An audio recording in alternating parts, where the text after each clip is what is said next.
մասնակցում եք այս դատական նիստերին, դատական process-ին, դուք ինչ ակնկալիքներ ունեք։ Դատական նիստերի չենք մասնակցում, մենք մասնակցում ենք քաղաքական հետապնդումների, ականատես ենք լինում այս քաղաքական հետապնդումներին, որպես վկա ենք հանդես գալիս տեղ,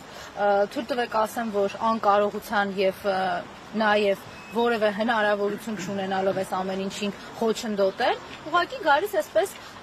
տեսնում ենք, թե ինչքան հեռուն կարող է գնալ նիկոլական ապարատը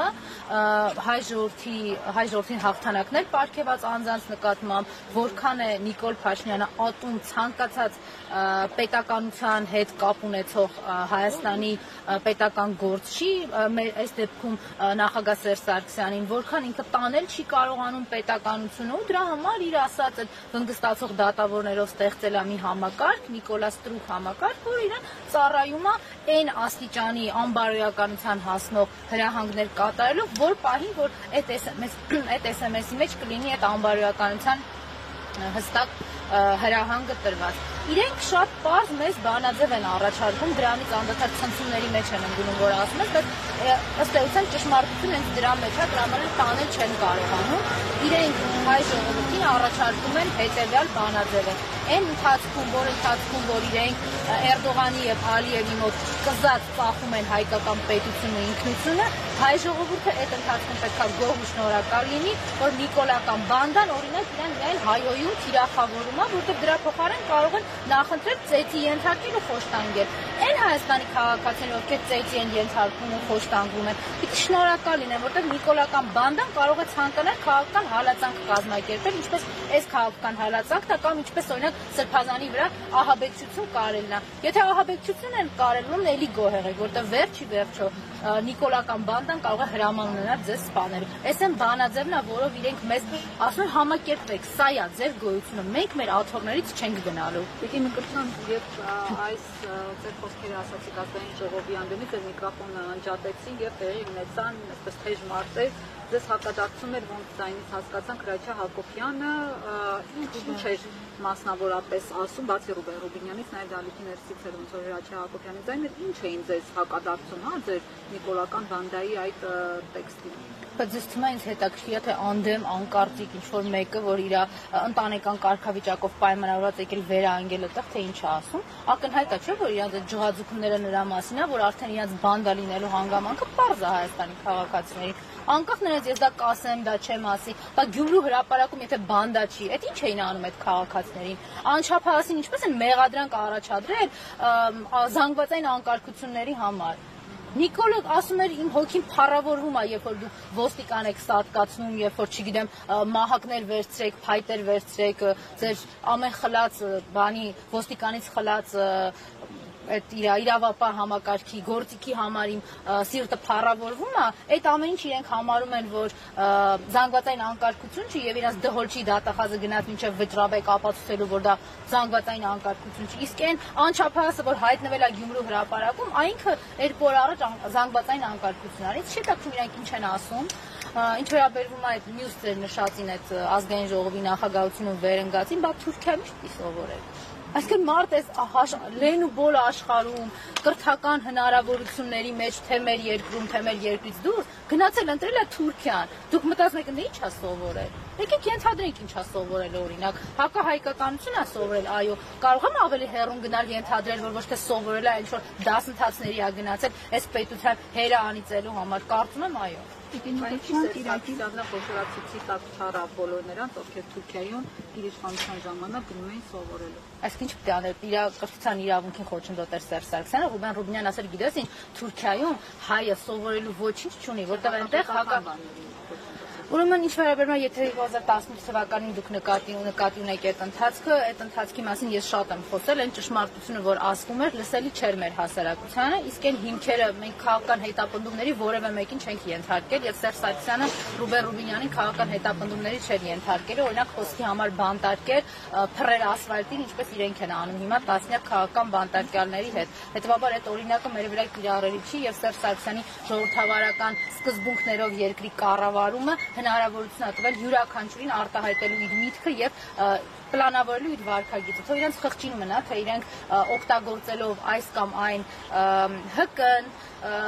քողարկված գործունեությունը արդեն ինչքանով են մեր երկրին ու մեր պետությանը վնասել։ Կիրակի օրը նախատեսվում է պատարագ Հովնանավանքում, որտեղ կարգալույս եղած քահանան պետք է այդ պատարագը մատուցի։ Նիկոլ Փաշինյանը մասնակցելու է դրա վերաբերյալ հայտարարեց նախատեսության իրեդու։ Տիկին Մկրտչյան,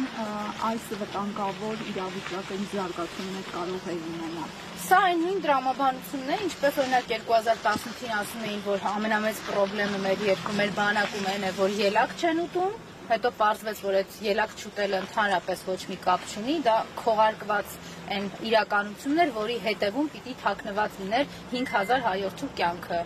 Հայ առաքելական եկեղեցին հիմա ունի բարեփոխումների կարիք չէ, խնդիրը ընդհանրապես այդ չի, հայ առաքելական եկեղեցին չունենալու մասին է խոսքը։ Նիկոլ Փաշինյանը մի հատ սեկտանտի նման պատրաստ է ամեն ինչին տուրք տա եւ ամեն ինչ կազմակերպի նաեւ միայն նրա համար, որ հայկական ինքնության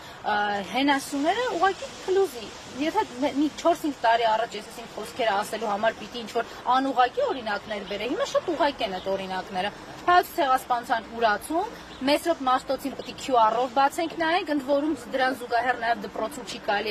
կարելի լինելու, այո, էլեկտրոնային գադջետներ, որոնք հնարավորություն են տալու այդ QR-ը բացել։ Այսինքն Մեսրոպ Մաշտոցն էլ չկա Հայոց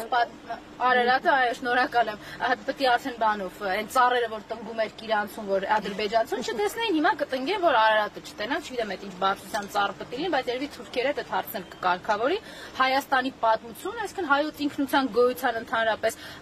խեղում եւ խեղաթյուրում, մի լսեք, մի իմացեք, մի կարդացեք, եւ ինչ ամենում հայ առաքելական եկեղեցին, էջմիածնում, այսինքն դիվանատուն գնալ, ԱԱԾ-ի այդ ես ինչ հանդերձանքով Սրբազանին բերման ենթարկի, ինչի որ ծանոթագիր տային չէր գնալու, իրաց ծանոթագիրը պետք չի, իրաց ցուցադրական պատժիչ տեսարաններ են պետք Հայաստանի բոլոր քաղաքացիների նկատմամբ, անկախ իրենց ունեցած կարգավիճակից եւ հասարակությունում ունեցած դիրքից, իրենց ստորացնել եւ նվաստացնել է պետք հայ ժողովրդին։ Իրենք դրանով են զբաղվել։ Ազգային ժողովում են այդ նույն բանը անում, Երևանի փողոցներում են անում, մարզերում են այդ նույն բանը անում, Էջմիածնում են անում, Հովանավանքում են դրա համար կազմակերպելու այդ իրանց ծաղրանքը ցավոք սրտի, բայց եկեղեցի ներսում են կարողանալու դա ստանալ վստահել։ Ճանապարհներ եք տեսնում։ Նիկոլին վռնդելու, միայն Նիկոլին վռնդելու։ Նույնիսկ ես թույլ տվեք ավելի անկեղծանամ ու ասեմ, իմս տեղ գտնվելը, այս դատավարական շոուներին որևէ կերպ ինչ-որ մասնակցելը, փորձելը քո ներկայությամբ զսպել, ոչ մի բան դա չի տալու, որովհետև ոչ վնգստացող դատավորի հարցն ես կարողանալու առանձին լուծել, ոչ կարողանալու ես եկեղեցուն օգնել, եթե կա գլխավոր պարակտիչը, ապելություն սերմանողն այս պետությունը քայքայող Նիկոլին հեռացնելու։ Մենք թույլ տվեք նաև այս հարցից օգտվելով ասեմ, որ անվստահության գործընթացներ ենք հենց դրա համար նախաձեռնել, էլի դա ոչ իշխանություն ստանալու համար է, ոչ էլ մեր չգիտեմ, այս պետությունը այն վիճակում չի, որ խոսես ինչ-որ լրացի չհագրգռվածության մասին։ Յուրաքանչյուր Հայաստանի քաղաքացու սուբյեկտիվ իրավունքն է եւ իրավունքներից ու շահերից է բխում ուղղակի Նիկոլի չլինելը, որովհետեւ պարզ բան եմ ասում, մենք հասել ենք այնտեղ, որ Նիկոլը պետք է չլինի, որ Հայաստանի քաղաքացու կյանքի իրավունքը ապահովված լինի։ Տիկին Մկրտչյան, շատերը մտավախություն են հայտնում, որ շուտով կարող է նաեւ վեհապարակ կալանավորվի, ինչ է կարծում կգնան այդ քայլին մոտակա ժամանակում։ Ես մոտակա ժամանակների մասով զուշակություններ թույլ տվեք չանեմ, բայց ես ձեր եւ քաղաքացիների նաեւ մտահոգությունը կիսելով իհարկե այդպիսի բան լինելու է։ Նախապատրաստական աշխատանքները տեսնում է, այդ Նիկոլա Ստրուկ իրավապահ համակարգին ուժայինների ստուգումը, զգոնությունը, ով ինչքան հրաման կատարեց, ով ավելի մեծ ինտուզիազմով այդ հրամանը կատարեց, այդ հավելավճարները կավելացնի հենա պետական պարտքը աճում է, գիտեն որտեղից պետք է այդ փողերը տան, երևի արդեն թուրքական ու ադրբեջանական հենց արժույթով էլ կտան այդ փողերը ու իր համար այստեղ որևէ խնդիր չկա, ինքը որևէ կերպ չունի էմոցիոնալ կամ ինչ-որ զգացական պահ, ոնց կարամ ես տենց մտնեմ Էջմիածին, շատ հանգիստ, որտեղ ինքը հայ ժողովրդի էմոցիոնալ եւ ինքնության հետ կապված որևէ զգացական կապ չունի։ Այո, ինքը պետք է գնա նաեւ Էջմիածնում ցույց տալու, որ ինչ ինքնության մասին եք դուք խոսում, ինչ հայկականություն, ինչ հազարամյակների եկեղեցի։ Փաշազադեն չի ասել մսկիթները պետք է վերականգնենք, կարող է մարդ պատճառ ապտի մսկիթ սարքեն, կարող է տենց է հանդիպման, վերջի հանդիպման ժամանակ Ալիևի հետ տենց են պայմանավորվել։ Փողոցային պայքարը երբ է լինելու, որովհետև այս Պակիստանի դիպլոմատիական մասները նախագահ այդպես է ձևակերպել